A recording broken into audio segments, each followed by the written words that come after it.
A big warning today about China. It has not finished punishing us. Treasurer Josh Frydenberg today toted up all the whole price of all the bans that China has hit us with so far, on wine, on lobsters, on barley, on coal and timber. We have lost $5.5 billion in just 3 months in trade with China, in large part from China's bullying, from China trying to force us to shut up about human rights, about its threats to invade Taiwan, things like that. Now, the good news is, so far we've managed to offset that by $4.5 billion.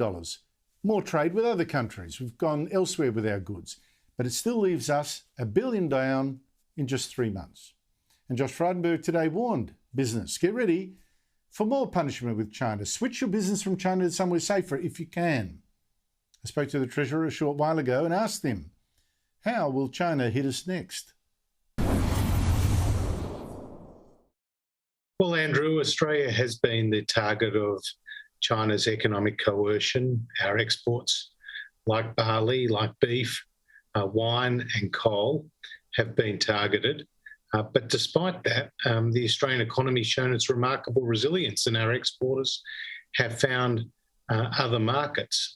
I expect Australia to continue to have a challenging relationship with China for some time. But the point of my speech today was to emphasise the resilience of the economy and to underline the fact that we won't compromise on our national interest nor on our values.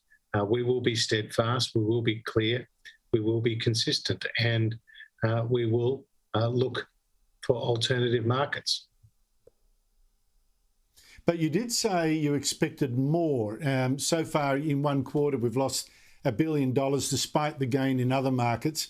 How bad do you think it could get?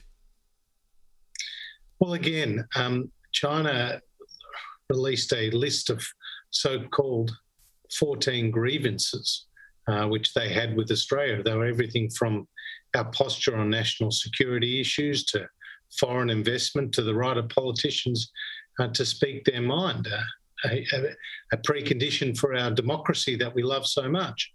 So we'll continue to defend our interests. We'll continue to make very clear to China and indeed to any other country that we won't compromise on those interests. But I expect the relationship to continue to be challenging. I mean, you do point out that it has cost us, but it's also cost the Chinese economy because they haven't been able to receive Australia's high premium, high value exports, whether it's wine, whether it's barley, or indeed whether it's coal, which is so important to their industrialisation. And Australia's goods have been able to find other markets. And my message was not just that the government is increasingly supporting our exporters to diversify, but business needs to continue to be resilient and to build that into their supply chains, to build that into their cybersecurity awareness, and to build that obviously into their market profile by opening up new opportunities. Any particular industry you think is a bit of a sitting duck that needs to diversify more? Well, again, the agricultural produce is one that China has targeted. When it comes to commoditised bulk commodities like coal, it's easier to diversify and find new markets, less so with some of the other niche products.